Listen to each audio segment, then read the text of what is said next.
60,000 years had passed since the day the aliens had annihilated Earth. Entire fleets of warships rained fire from orbit, melting continents, reducing forests and oceans to glass and ash. Humanity, once the dominant species of a small blue planet, had been erased from galactic memory, or so everyone believed. In a distant corner of deep space, far from trade lanes and the watchful eyes of the alien empires, a human vessel drifted silently. Its hull shimmered with living alloys that repaired themselves and bent light around it. The engines hummed in a rhythm that made stars appear to tremble, and the command bridge pulsed with an almost living intelligence, guided by both AI and human ingenuity. Commander Celine Kale stood at the helm, her sharp eyes reflecting centuries of preparation and millennia of patience. "It begins tonight," she whispered, not to the AI, but to the ghosts of the species she represented. Humanity had not returned merely to reclaim Earth. They had returned to make the galaxy remember the cost of underestimating them. Scans indicate alien presence in the outer orbitals, LUX-9. The ship's AI reported in its calm, melodic tone. Fleet numbers consistent with historical records, multiple factions, no single command. Probability of resistance, extremely high. Celine's lips curved in a grim smile. "Let them come. We've waited 60,000 years. It's time they understand why humans survive where others perish." The first probes sent into the system relayed images of alien outposts, black titanium structures humming with alien energy, inhabitants moving like perfect biological machines, unaware that the species they had thought extinct was now watching, learning, cataloging every weakness. Humanity's technology had evolved far beyond Earth's original capabilities. Isolated enclaves on harsh, secretive worlds had turned every disadvantage of their homeworld's destruction into evolutionary tools: gravity manipulators, adaptive weapons, hive mind coordination, without sacrificing individuality. Humans were perfect predators, patient and lethal. Celine's hand hovered over the console. "Deploy the memory seeds." The AI hesitated. Memory seeds contain the historical consciousness of humanity. "Are you certain?" "Absolutely," Celine said coldly. "They need to remember. They need to fear." Across the system, alien scouts detected faint, rhythmic energy pulses. The signals carried encoded memories of human resilience, ingenuity, and survival, the countless ways humans had endured extreme environments. Confusion spread among the alien ranks. Their bio-neural circuits strained to comprehend the data. A ripple of fear, first faint, then sharp, coursed through the fleets. The first human strike pods emerged from the mothership, small, invisible, yet armed with weapons capable of destabilizing planetary shields. They were not there to slaughter, yet. They were there to deliver a message. A scouting vessel approached one of Earth's former moons, now occupied by alien contractors. Within minutes, the pods disabled its engines with electromagnetic pulses, scrambling sensors and rendering its occupants immobile. No casualties, no destruction, just a warning. Celine observed the operation from the bridge, satisfaction gleaming in her eyes. "Make no mistake," she told her crew.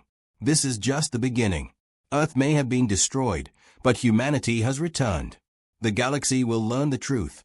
Humans are not merely survivors, they are inevitability." Outside, the void of space seemed to shift, stars flickering as if acknowledging a force long dormant. Deep in alien-controlled systems, communications channels stuttered with confusion, apprehension, and the first taste of fear. Celine's hand rested on the console, feeling the pulse of her ancestors through the memory seeds, a rhythm that had endured apocalypse after apocalypse. And she knew, with absolute certainty, that the era of human extinction was over. Humanity had returned, not as refugees, not as victims, but as hunters. The galaxy would never forget them again. The alien fleets were unprepared for what came next. For 60 millennia, they had considered humanity extinct, a footnote in galactic history. Yet now, a single human vessel had entered their systems, silent, untouchable, and lethal. It moved not like a warship, but like a predator that had mastered patience and strategy beyond anything the galaxy had encountered. Commander Celine Kale oversaw the deployment of the human assault squadrons. They were small, almost imperceptible pods, each carrying weapons that had been perfected over tens of thousands of years. While the galaxy had evolved warships that could annihilate continents, humans had learned the subtle art of precision strikes, turning weakness into opportunity. Our first target is the orbital command outpost over Mars remains, Celine said, her voice calm. We disable the systems, gather intelligence, and leave no trace except the memory of human power. LUX-9 chimed in. Scanning confirms maximum alien activity. The outpost defenses are optimized for conventional attacks. Probability of success, 97.6%. Celine smirked. I like odds like that. The pods slipped through the void like shadows. Cloaking fields rendered them invisible, and adaptive shields ensured they could slip past detection grids. Within moments, the pods attached to the command outpost's exterior. Small tendrils of human-engineered nanomachines infiltrated every system, spreading through circuits like a virus, rewriting codes and destabilizing energy cores. Inside the outpost, alien operators panicked. Screens flickered with unreadable data, doors sealed automatically, and weapon systems shut down. The humans did not fire a shot. They did not need to. Fear spread faster than any laser blast could have. Celine observed the operation, feeling the calm efficiency of her fleet like an extension of herself. Humanity has returned not to conquer blindly, she said softly. We return to remind the galaxy that no species can underestimate us. The aliens scrambled to counterattack, launching patrol frigates toward the intruding pods. But humans had prepared for that. Adaptive gravitational fields and microwarp drives allowed the pods to dodge with impossible speed. Each alien vessel was disabled, trapped, or harmlessly forced into retreat, leaving their crews bewildered and terrified. Then came the first encounter with the alien bio-warriors, the genetically modified soldiers designed for maximum lethality. Each stood taller than humans, with armor plated in chitinous alloys and weapons that could pierce starship hulls. But humans had evolved past raw power. The assault pods deployed non-lethal disintegration fields that neutralized the bio-warriors instantly, rendering them unconscious without permanent harm. The message was clear. Humans were not mindless conquerors. They were precision hunters, masters of strategy, and utterly unstoppable. Celine's bridge crew felt a shift in the galaxy's aura, almost tangible. Across the sectors, communication channels twitched with confusion. Alien factions that had once believed in humanity's extinction now scrambled, attempting to alert one another, to regroup, to defend. But their fear slowed them. Fear made hesitation inevitable. Humans thrived on patience, and patience was their weapon. Next stage, Celine said, Earth's inner system is next. We recover what remains, and we leave no doubt that humanity has returned. LUX-9 responded, mapping shows residual colonies. Probability of encountering hostile life forms, high. Probability of successful assimilation, 99.2%. Celine allowed herself a faint smile. Good. Let them remember the cost of underestimating humans. As the human pods entered the inner planets, alien surveillance detected them for the first time in hours. Panic swept through command chains. Yet by the time alien fleets reached the positions, they found empty systems. No destruction, no debris, just the haunting knowledge that humanity was watching, calculating, and prepared to strike.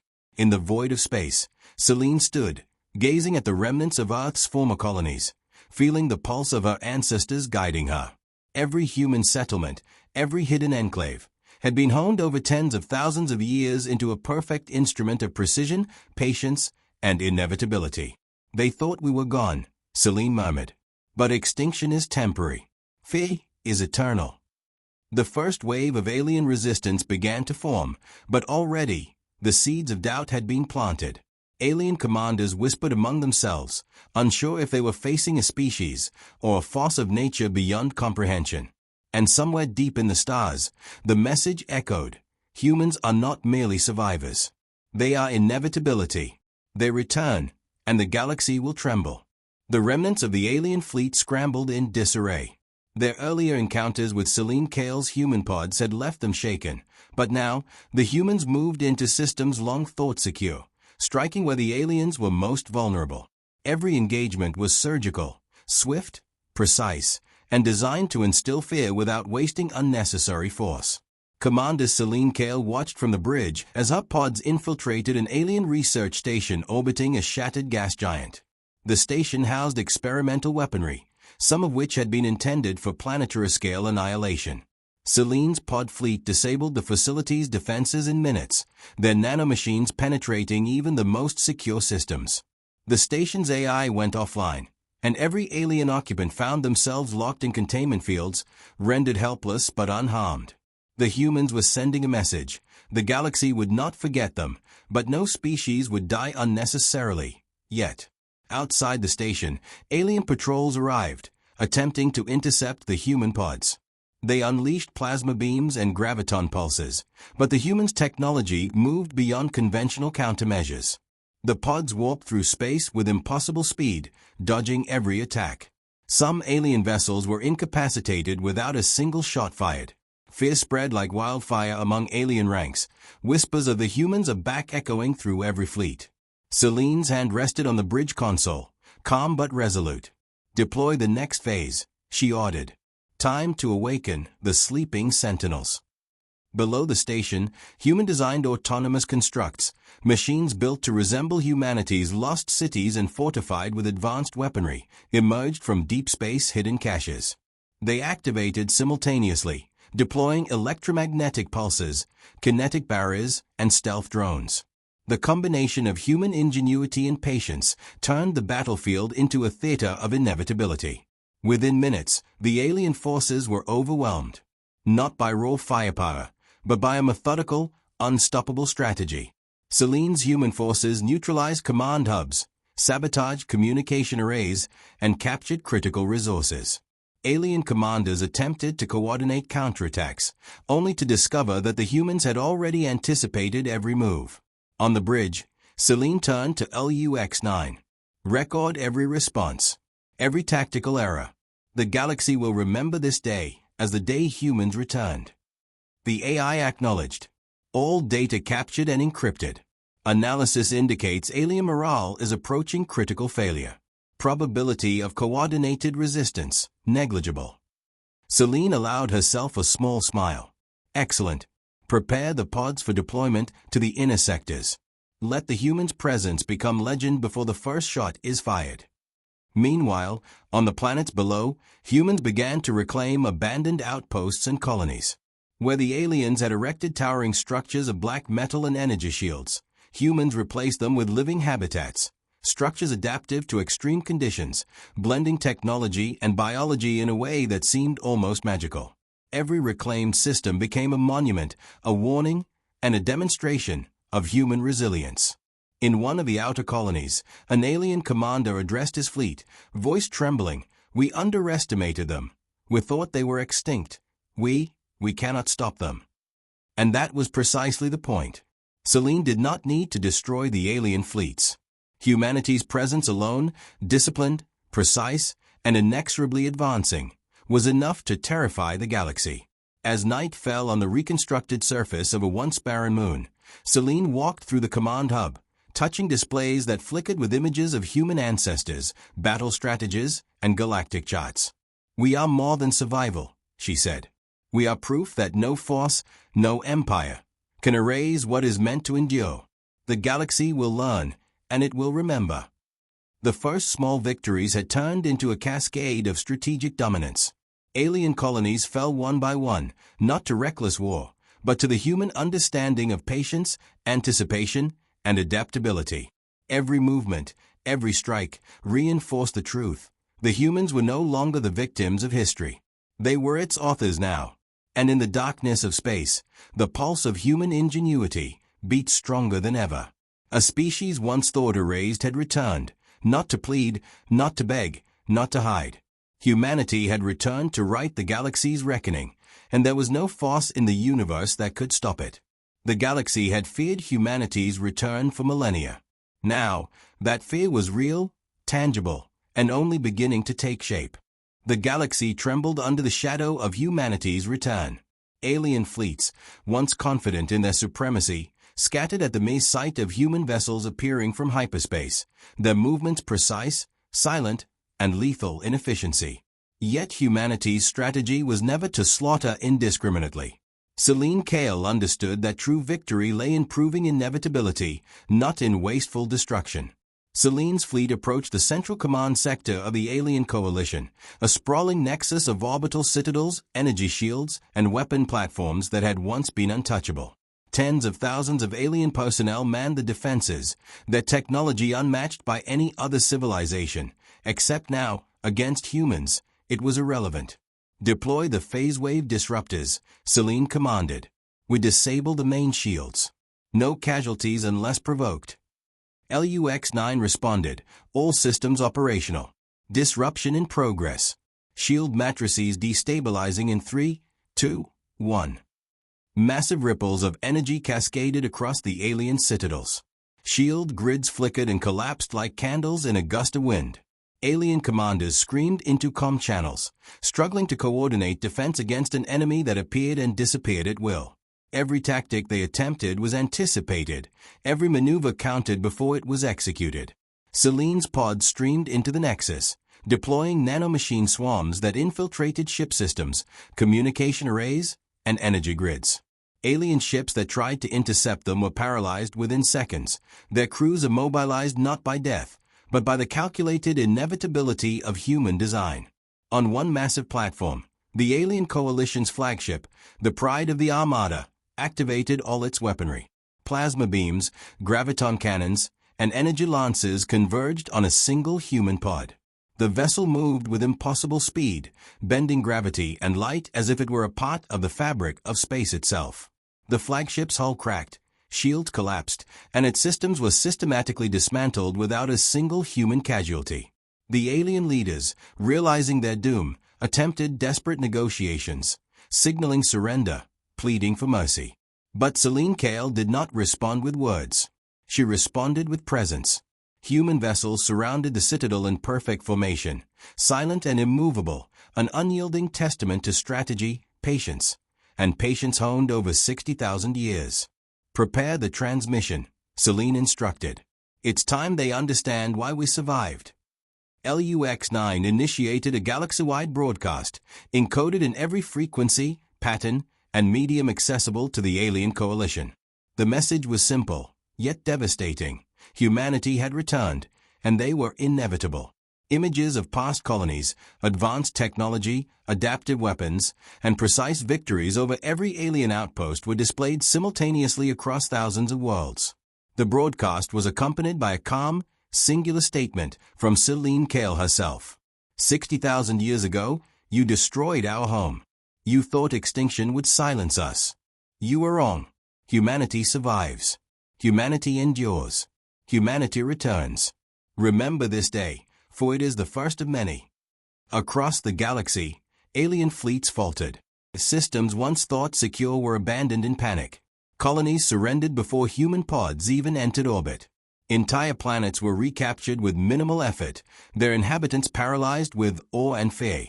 Humanity had not merely returned, they had become the measuring stick for power in the galaxy. On the bridge of her flagship, Celine Kale allowed herself a moment of reflection.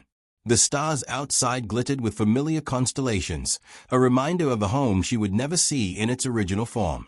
Yet, through destruction and exile, humanity had evolved into something far greater, an unstoppable force, defined not just by survival, but by inevitability. She turned to her crew. We are not conquerors by nature. We are survivors, engineers, strategists, and guardians. The galaxy will respect us not because of fear, but because it knows that humans are the inevitable end to every assumption of dominance. As the last alien command hubs fell silent, Celine allowed a small, satisfied smile. Humanity had returned. They had reclaimed the galaxy, not through rage or brute force, but through strategy, patience, and perfection refined over millennia. The species that had once been erased was now immortal in memory, in fear, and in inevitability. And so, after 60,000 years of waiting, humanity stepped fully into the galaxy as its rightful masters. The universe had learned a lesson that no empire could forget. Humans endure. Humans return. Humans are inevitability. The galaxy would never doubt them again.